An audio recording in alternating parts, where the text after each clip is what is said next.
जैसा कि हमने पार्ट 8 पढ़ा था, उसमें हमने यूनियन पढ़ी थी। यूनियन का टॉपिक पढ़ा था हमने। यूनियन में क्या होते हैं, जैसे कोई दो सेट हैं ए और बी, उन दोनों के एलिमेंट को हम लेते हैं, ए के और बी के दोनों के एलिमेंट से क्या बनती है, मतलब जो सेट बनता है वही क्या कहलाता है, यूनियन कहलाता है। तो आज हम पढ़ेंगे इंटरसेक्शन ऑफ सेट क्या होता है। देखिए, the intersection of set A and B is the set of element which belong to A and B. मतलब क्या है इसका कहने का कि जो ए में भी वो एलिमेंट जो ए के अंदर भी होंगे और जो बी के अंदर भी होंगे, उन एलिमेंट से जो सेट बनेगा उसको आप क्या कहते हो, इंटरसेक्शन कहते हो। जैसे आपका इसको आप डिनोटेड किससे करते हो, ए इंटरसेक्शन से। ये किसका सिंबल है, इंटरसेक्शन का सिंबल है ये। जैसे ये आपका कोई वेन डायग्राम में कैसे रिप्रेजेंट करोगे इसको, जैसे ये आपको पता ही है, रेक्टेंगल को आप हमेशा यूनियन में उसमें रेक्टेंगल जो है ये हमेशा यूनिवर्सल सेट होता है। यूनिवर्सल सेट को आप रेक्टेंगल में शो करते हो वेन डायग्राम में, और सर्कल के अंदर आप सेट को शो करते हो। तो ये कोई ए सेट है, ये कोई बी सेट है। अब इन दोनों के जो ये कॉमन है, ये कॉमन पार्ट है, दोनों का पार्ट है, ये क्या बनता है, ये इंटरसेक्शन बनता है इनका। तो ये ऐसे आप वेन डायग्राम में रिप्रेजेंट कर सकते हो।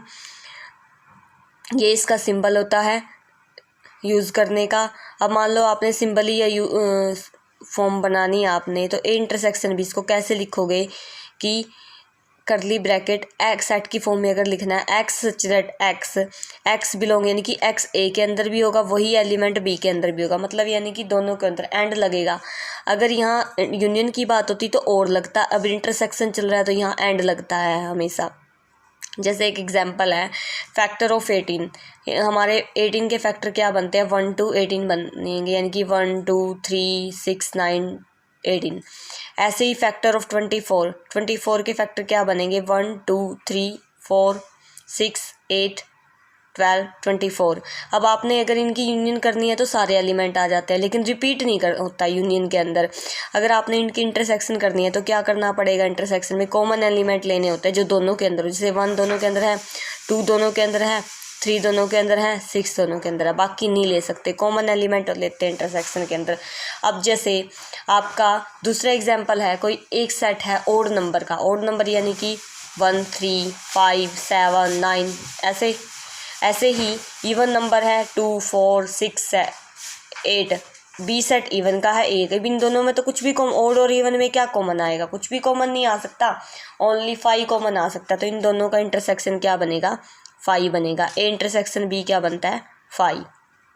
आगे है डिसजॉइंट सेट उसी को कहते हैं जब दोनों के अंदर कुछ भी कॉमन ना हो, 5 कॉमन हो, यानी कि ए और बी ऐसे set such that A intersection B is equal to, यानी कि A B are the two set such that A intersection B is equal to हो जाए 5, यानी कि ए इंटरसेक्शन बी क्या होता हो, 5 होता हो। जैसे ए है, उसके एलिमेंट है A B C D, B set है E F G H element, क्या इनमें कुछ कॉमन है, 5 के अलावा, क्योंकि 5 तो हर एक सेट के अंदर होता है, तो 5 के अलावा अदर कुछ कॉमन नहीं है, तो इसलिए इन सेटों को क्या कहेंगे, डिसजॉइंट सेट है। ये क्या बोलेंगे, ये ए और बी क्या है, दो सेट इकट्ठे होंगे, डिसजॉइंट, अकेला एक सेट डिसजॉइंट नहीं हो सकता, ये डिसजॉइंट है।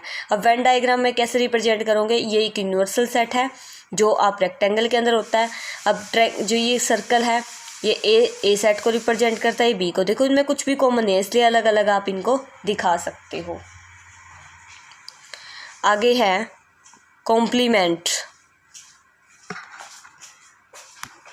कॉम्प्लीमेंट ऑफ सेट क्या होता है। देखिए, complement of a given set is the set which contain all those member of the universal set, यानी कि यूनिवर्सल सेट के वो मेंबर कंटेन करता है जो सेट के अंदर नहीं जाते, that do not belong to given set, यानी कि ऐसे एलिमेंट, यूनिवर्सल सेट के ऐसे एलिमेंट जो सेट के अंदर नहीं होंगे। कोई एक सेट ए होगा, मतलब वो एलिमेंट जो सेट के अंदर नहीं होंगे वो क्या कहलाते हैं, कॉम्प्लीमेंट ऑफ ए सेट कहलाते हैं, नहीं वो सेट के कॉम्प्लीमेंट बन जाते हैं। वो मतलब वो सेट के अंदर नहीं होंगे लेकिन यूनिवर्सल सेट के अंदर जरूर होंगे।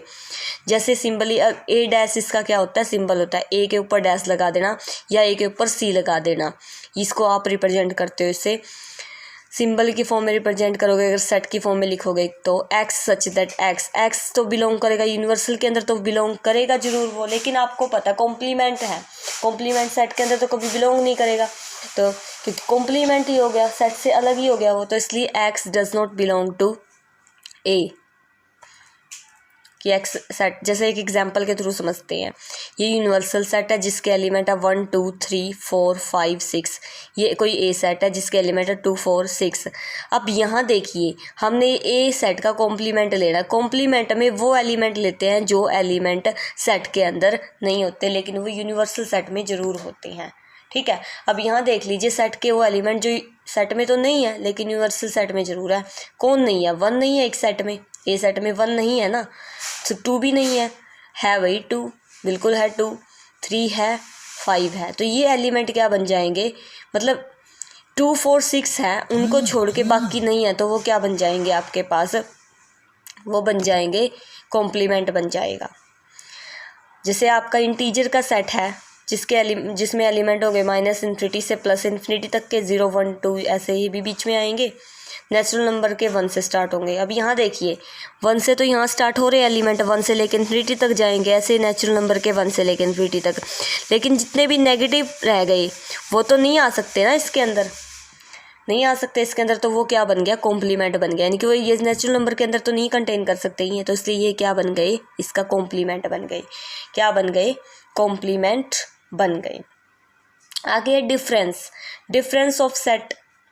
दो सेट का डिफरेंस कैसे लेते हो आप? सेट ए बी का डिफरेंस क्या लेते हो कि भाई वो एलिमेंट जो सेट ए में है बट नॉट इन बी, यानी कि difference of set A B is the set of element A B का लेना है हमने कि वो एलिमेंट जो ए के अंदर है लेकिन बी के अंदर नहीं है। इसको आप ए माइनस बी दिखा सकते हो।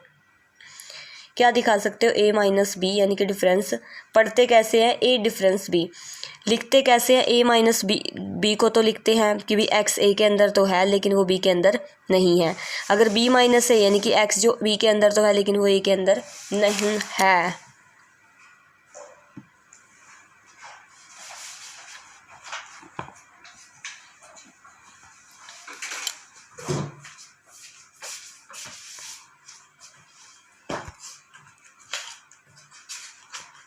नहीं होगा इसलिए नॉट बिलोंग टू आएगा। जैसे ही एक ए सेट है, कोई बी सेट है, ए सेट के एलिमेंट है 1 2 3 4 और इसके एलिमेंट है 2 4 7 9। अब यहाँ देखिए ए माइनस बी निकालना है। ए माइनस बी का मतलब क्या है कि हमने ऐसा देखना है कि बी के एलिमेंट जो ए के अंदर नहीं है। बी के कौन से एलिमेंट नहीं है ए के अंदर? 1 और 3 नहीं है। बी माइनस ए निकालेंगे यानी कि बी के एलिमेंट चेक करने हैं जो ए के अंदर नहीं है, तो 1 और 3 नहीं है तो 1 और 3 लिख देंगे। अब यहाँ माइनस ए लिखा हुआ है तो ए के एलिमेंट चेक करने हैं जो ए बी के अंदर नहीं है। अब ए के कौन से एलिमेंट नहीं है बी के अंदर? 7 और 9 नहीं है ना, बाकी तो हैं, वो 2 4 तो हैं इसके अंदर, तो ये 7 और 9। ए माइनस बी का मतलब यानी कि बी के एलिमेंट चेक करने हैं जो ए के अंदर नहीं है, और बी माइनस ए का मतलब यानी कि ए के एलिमेंट चेक करने हैं जो बी के अंदर नहीं है। तो ये क्या बन गया? डिफरेंस ऑफ सेट बन गया। आगे हम पढ़ते हैं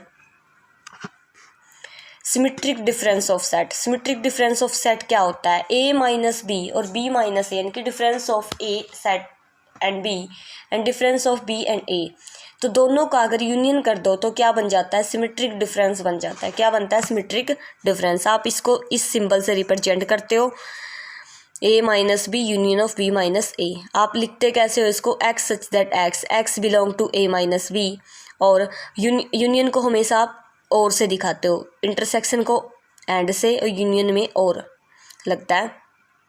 जैसे ए सेट है, कोई बी सेट है, इसका आपने ए माइनस बी ले लिया, क्या बना? 1 और 7। 1 और 7 कैसे बना? हमें देखने हैं कि बी के एलिमेंट जो ए के अंदर नहीं है। 1 और 7 ऐसे एलिमेंट बनते हैं जो बी के हैं लेकिन ए के अंदर नहीं है। ठीक है, बी माइनस ए यानी कि बी ए के एलिमेंट जो बी के अंदर नहीं है, ए के एलिमेंट जो बी के अंदर नहीं है वो 9 है, तो दोनों से अगर आप यूनियन करोगे दोनों की तो क्या बन जाएगा? सिमेट्रिक डिफरेंस बन जाएगा सेट का। क्या बनेगा? Symmetric difference. तो ऐसे हम नेक्स्ट लेक्चर में प्रॉपर्टी पढ़ेंगे, इंटरसेक्शन की, यूनियन की प्रॉपर्टी रहती है हमारी, कुछ आगे और प्रॉपर्टी है, उसके बाद एक्सरसाइज स्टार्ट होगी। तो आज के लिए थैंक यू, इतना ही। ये समझ में ना आए तो कमेंट करके पूछ सकते हो आप दोबारा। धन्यवाद।